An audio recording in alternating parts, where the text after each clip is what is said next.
Celtics beat the Charlotte Hornets, but the big story, Grant Williams trucking Jayson Tatum. Was it intentional? And what's the response? What should that be? Right now on the Locked On Celtics podcast. Thanks to Blockbuster Brand, it's holiday season, drop Drew in the mix. And 3 from KP, no we not on the Knicks.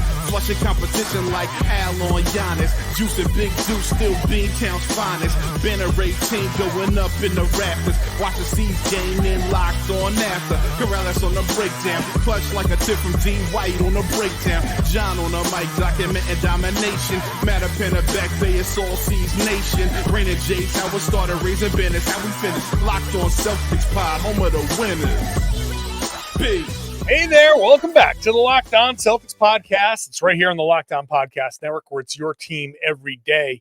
Normally, I'm here for you Monday through Friday, but this is Friday night, Saturday morning. So I'm here for you after the Celtics play, and then the Celtics play on Saturday night. So I'll be here for you on Sunday morning. Post-game podcasts whenever they play. So if that means I got to do 14 podcasts in a row, so be it, because I'm here for you. I'm John Karalis. If you're new to the show, I have been covering the Celtics team for about 20 years now. I'm doing it right now as a beat writer for Boston Sports Journal and as the author of Built Different, one of 2 Celtics books that I've written.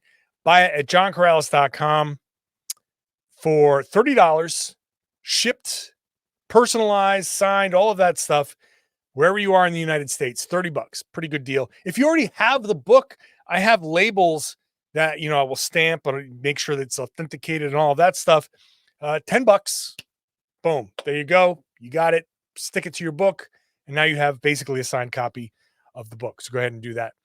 Today's show is brought to you by FanDuel. Start the season with a big return on FanDuel. New customers can place a $5 bet and you'll get started with $150 in bonus bets.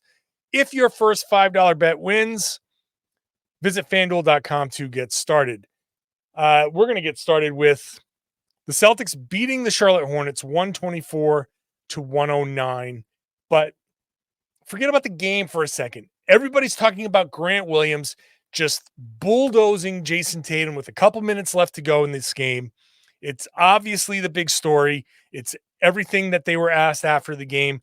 I did not see Jayson Tatum talking about it, but Jaylen, Derek White, Joe Mazzulla obviously talked about it. Grant Williams explained himself after the game. So let me just start with this. Was it intentional? Yeah, he meant to do it. He meant to foul Jayson Tatum. Was it malicious? I don't think it was malicious. I just don't think that Grant Williams said, oh, here's an opportunity for me to go knock this guy on his feet and, knock this guy off his feet and maybe hurt him, and I don't give a damn. I don't think that that's Grant Williams. I think Grant was maybe goofy and reckless about it. I believe that before I believe anything else. So Grant is running up the left sideline. Jayson is bringing the ball up the floor, and he's kind of passing it off. At that point, the game was basically over, but there was still a chance. It was like a 6-point game. So there was an opportunity. Grant, I think, this is my interpretation, I think Grant saw the opportunity with Tatum bringing the ball up to commit the foul, but not get the take foul. So he wasn't just going to wrap him up, because if you wrap him up, that's an automatic take foul. He gets, I think, 1 free throw, and the Celtics get the ball, and that doesn't do anything for you. The Celtics, the Hornets needed the play to stop. They needed to set their defense and maybe get a stop to try to win this game. Remember, Grant Williams was one of the take foul masters. He would always take that take foul. Sometimes to a point where you're like, why did you do that? You didn't need to take the take foul. But Grant would always take that take foul and put his hand up, which he did after this. He was like, I think he meant to foul Jayson Tatum. I just don't think Grant understood the physics of it all. As Derek White said after the game, he's too damn big to be making plays, to be doing that stuff. And he's right. Derek is right. Grant is too damn big to be doing that and going in and shoulder blocking Jayson Tatum. It was reckless. It was stupid. But I don't think that Grant understood exactly how fast the play was going, exactly how much force he was exerting on Jayson Tatum. And I don't think that he thought it was going to be as bad as it ended up being. And okay, fine. But it was. And because it was reckless and because it was stupid and because he didn't know what he was doing, that makes the flagrant 2 100% warranted. 100% warranted. He should have gotten kicked out for that. The ruling in the game was 100% correct. The ref laying out, as Scal said, it sounded like a lawyer, like this case, this case, this case, this case, and so we ejected him. They spelled it out very perfectly, and they were 100% correct. So, but just to set the record straight, number one, I don't think this was like a Dwayne Wade situation where it's like, oh yeah, that was just a dirty play. And there was plausible deniability in like, oh no, I just happened to hit him and no, he fell.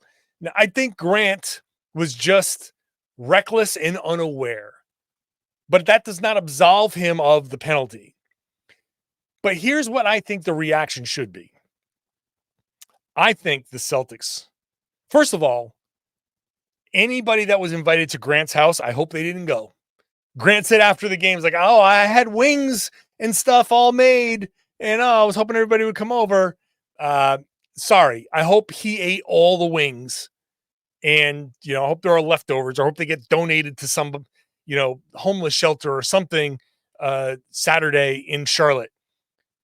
I hope no Celtics partook in any of the wings. So step one is do not fraternize with this guy. Step two is you have this rare opportunity. It's a Saturday night, the day after this happened. You are in the same city playing the same team that just decleated your star player. And much to Joe Mazzulla's chagrin, you can't just go fight him. You can't just go fight Grant Williams and be like, hey, we're gonna teach you a little lesson, right? You can't go sack of doorknobs and beat him over the head and order the code red. You can't do that. So the only option for comeuppance is to go in there on Saturday and lay waste to the Charlotte Hornets. And this is the old competitive player in me. It's been a long time since I've played. For people who don't know, I had a brief stint professionally overseas in Greece. But I don't care how old I get, things like this still fire me up. And if it was me on that team, if I was on that team, maybe if I was Jaylen Brown, I would look at these guys. Personally, I would say I don't want to be on a team that doesn't respond to this.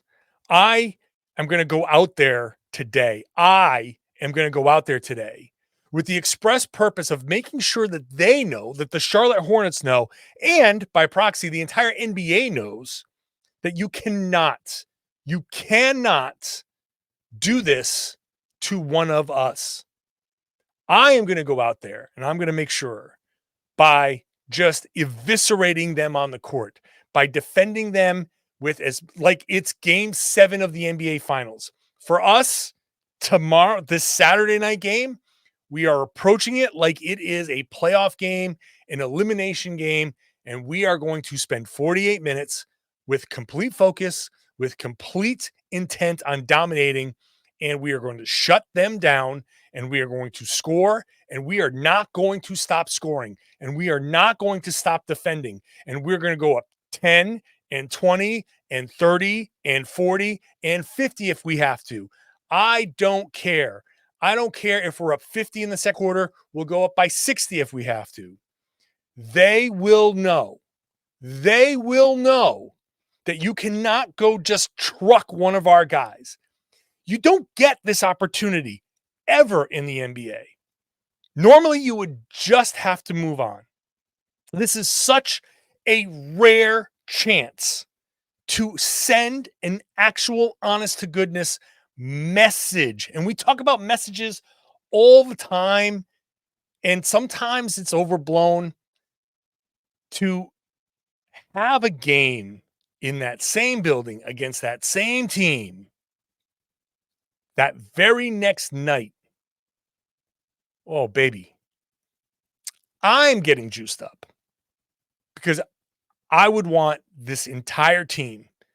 We're going out there, we're playing fast, we're moving the ball, we're setting great picks. We are the only thing we can do. Our only choice is to execute with absolute precision on offense, go back, defend, and I'll get to the Celtics defense, which is up and down, defend our butts off, and run and score and come back and stop them and run and score and make them know.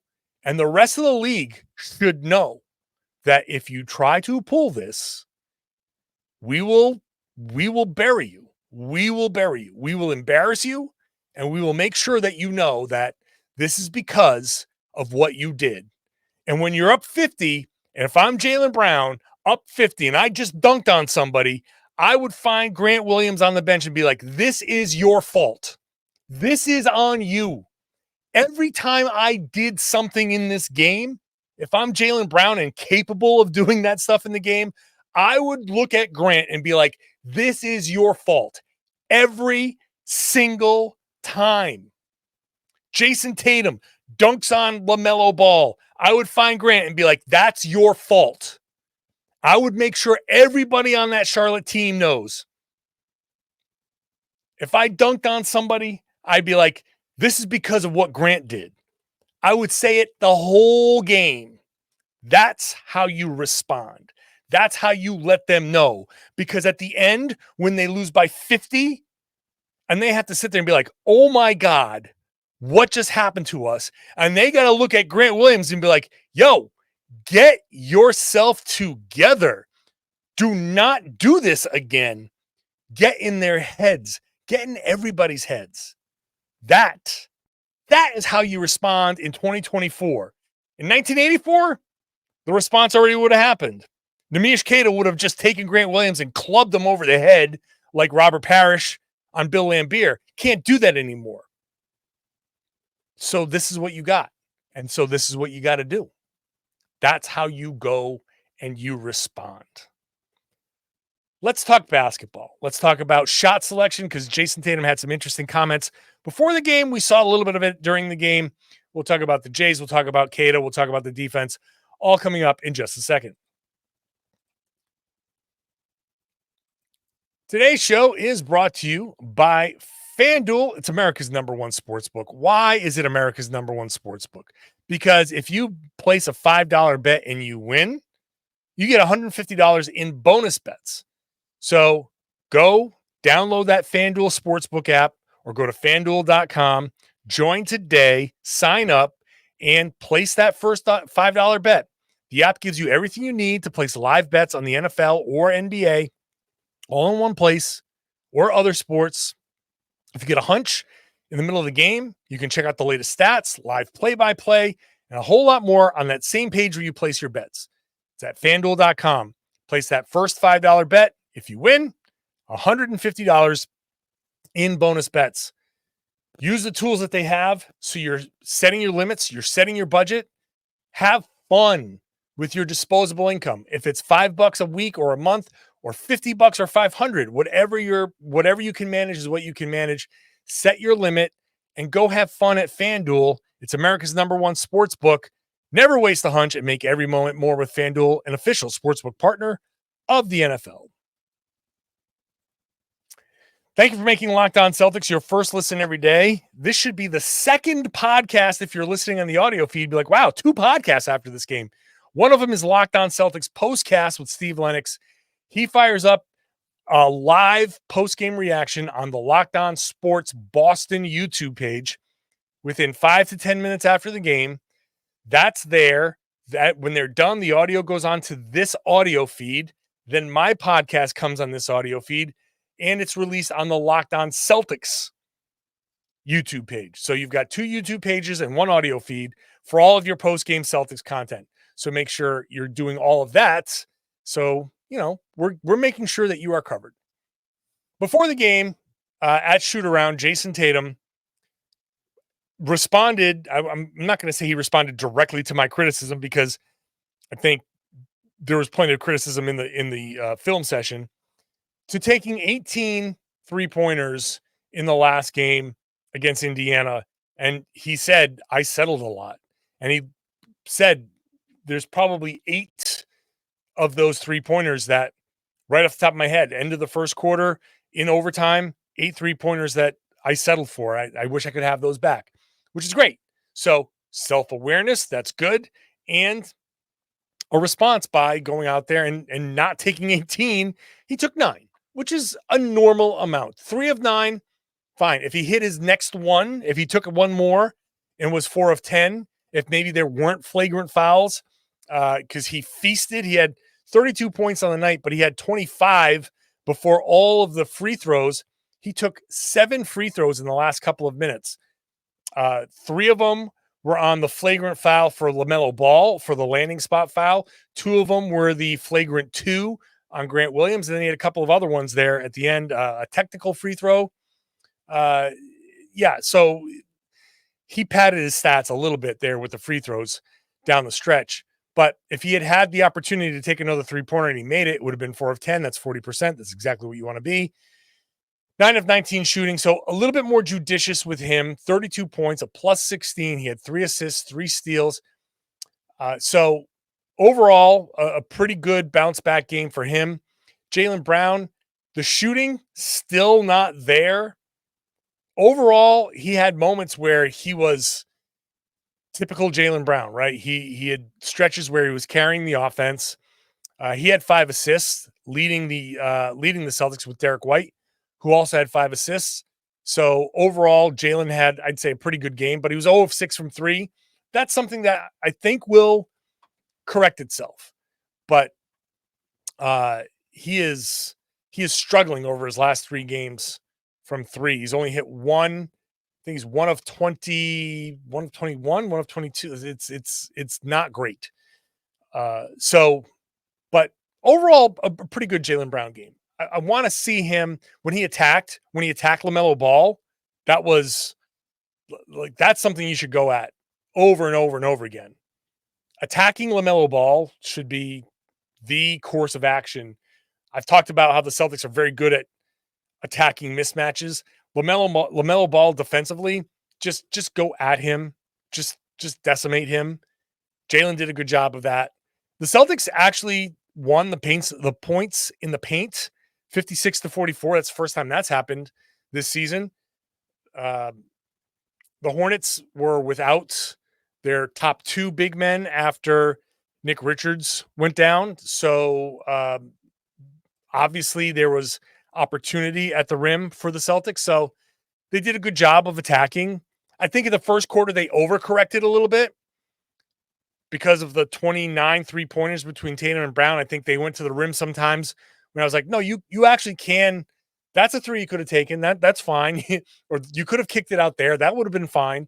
But they just attacked to a degree where it was like, all right, guys, we get it. We get it. Thank you. I appreciate it. You don't have to overcorrect like that. But they attacked relentlessly, and they were pretty good at it. So keep doing that. Keep doing that tomorrow to a degree. But I just think that the Celtics, they might just need to recalibrate a little bit and get back to that natural, organic ball movement. Just do, and this goes to the rant that I had in the first segment.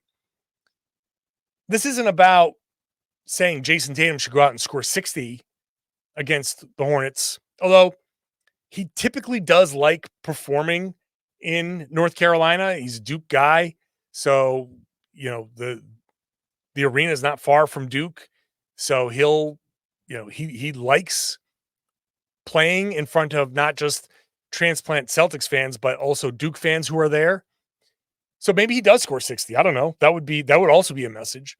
But the message that I'm asking them to send is just incredible offensive execution, incredible defensive execution, which means when you drive and you kick, when you drive and you see the opportunity to kick, you kick. And I think Jaylen did that a couple of times later in the game where he really started to see the floor very well. I think one of Jaylen's problems over the last couple of games is I know he sees certain passes, but he isn't making those passes. I think in this game he saw the passes and made them, and that led to the 5 assists. So just keep up with that execution. The shot selection was pretty good. 42 3-pointers. I will say that if it wasn't for Derek White, if it wasn't for the Grant Williams play, the Hornets might have out-Mazzoula'd the Celtics. Let me get into that. We'll talk about Kada in the defense. We'll do that when I come back.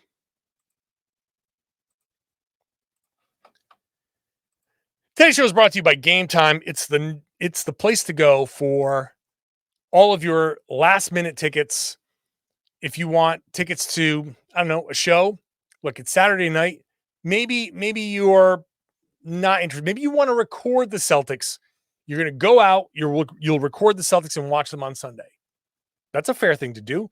Open up the Game Time app, scroll through whatever city you're in, and see what's going on. You can find tickets to just about anything. Use the Game Time Picks feature. It filters out all of the fluff.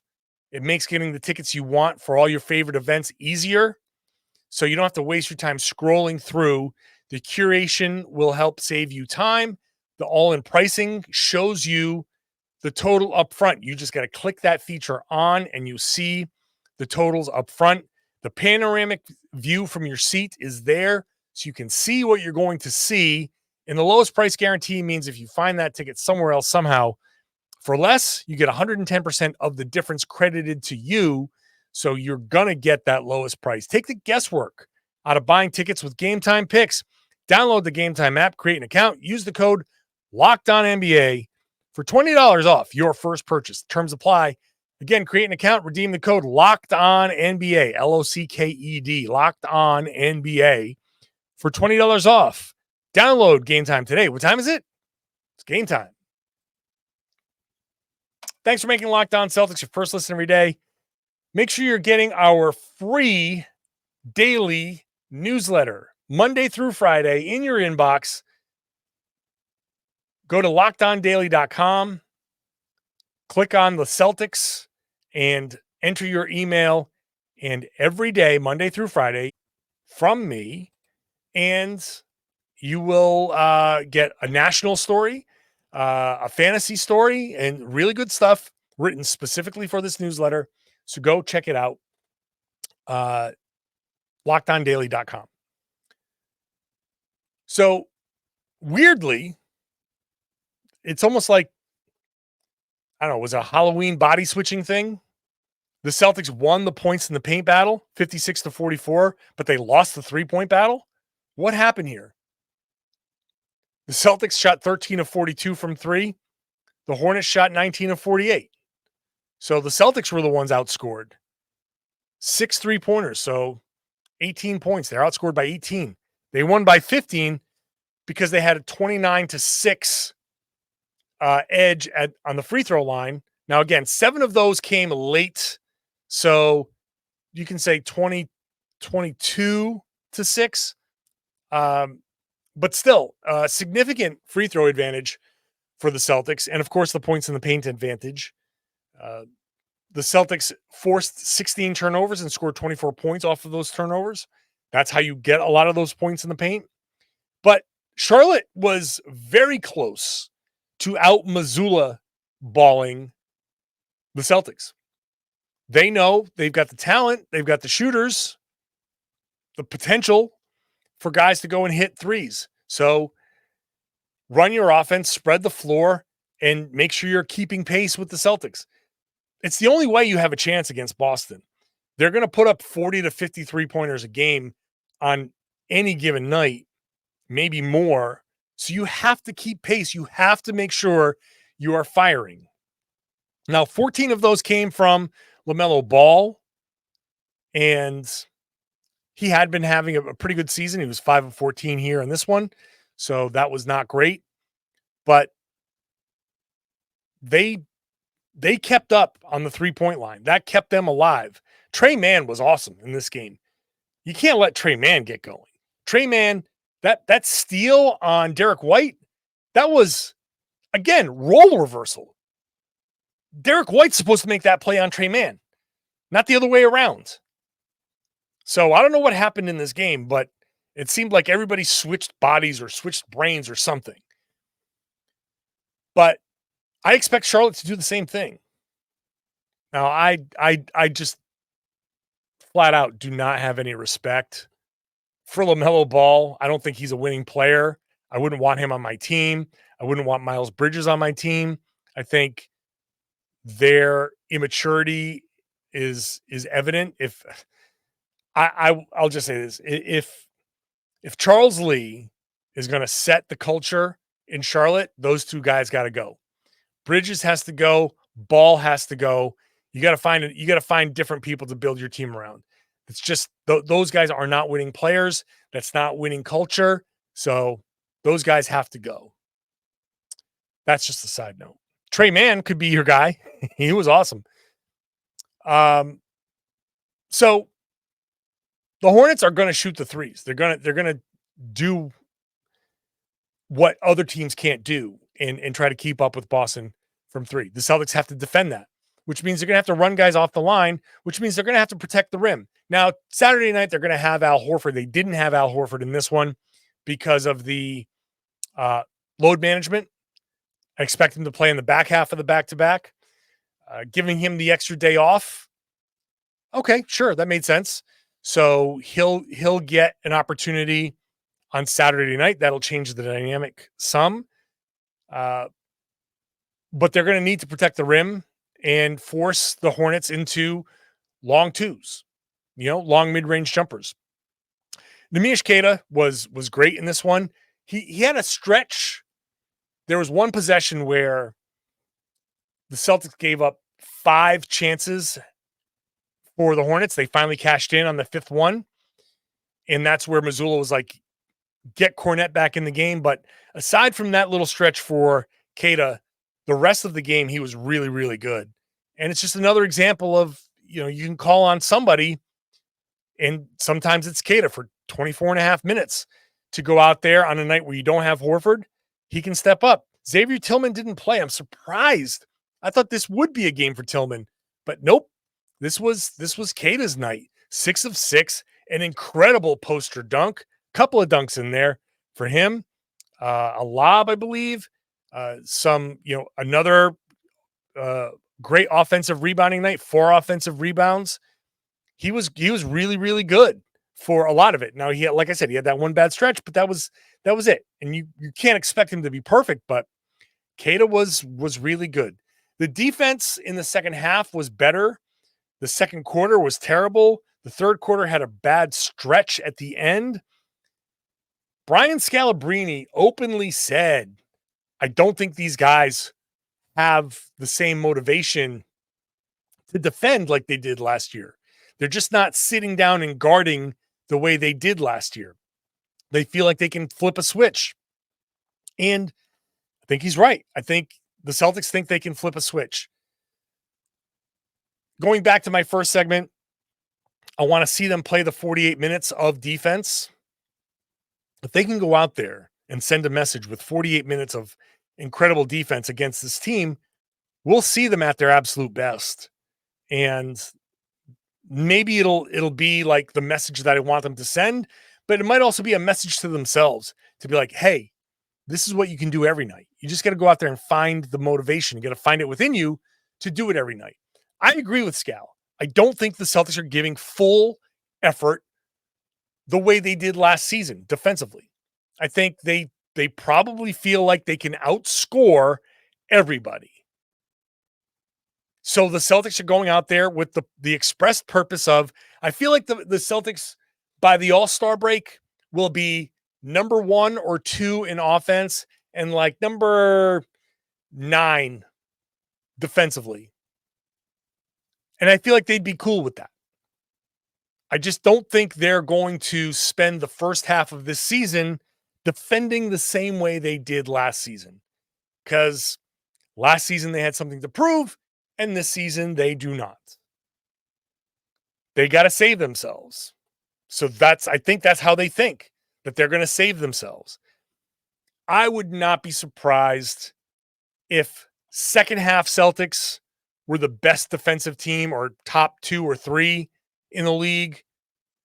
And we'll see the dichotomy. The March, April Celtics will we'll do like the sliders on the NBA stats page and start at March 1st and be like, wow, the Celtics finished the season 5 points ahead of the second best defense in the league. I think that's how this season is going to go. It's going to be tough. The human nature part of it, I think this is just going to be the reality where the Celtics are not going to be the exact same defensive team they were last year. Also, keep in mind, they don't have Kristaps Porzingis, and he's going to help a lot. He erases a lot. There's going to be a lot of times, and maybe what I just said could be rendered incorrect when Porzingis comes back, and it'll be like the December Celtics will be the best defensive team because you got a 7.5 foot, monster back there that protects the rim, and instead of blow-bys, guys are going to be like, oh, you know what? I'm just going to pull this back out, and that changes the overall defense. So that it could just be as simple as that. Maybe it's a combination of both. Maybe the Celtics are like, we know we don't have Porzingis. We're not going to try to guard like crazy because we don't have Porzingis. We're just going to outscore teams until he comes back. And then when he comes back, things will be better. It could be as simple as that too. But regardless, the defense has not been great. They did have 3 quarters. They had a 25, a 19, and a 23-point quarter that they gave up. They just had one 42-point quarter in the second quarter. So clean that up, and it's a different game. But I just agree with Scal. And we'll see if Porzingis changes things, but he's still a few weeks away at the earliest. Celtics, Hornets, Saturday night. It's going to be a fun one. I hope that they are on the same page as I am. I hope that they come out and lay waste to the Hornets. I hope they send that message to the Hornets on Saturday night. Let's watch it together, and I'll be back here after the game to see if I was right or if I was wrong. So make sure you're subscribed wherever you get your podcasts. Watch that show on YouTube. Get into the comment section. Tell me what you think. Am I right? Am I wrong? What's your take on the Grant Williams situation? Get into the comment section. Let me know. And then share the podcast. Tell everybody they should be listening to and watching the Locked On Celtics podcast here on the Locked On Podcast Network. It's your team every day.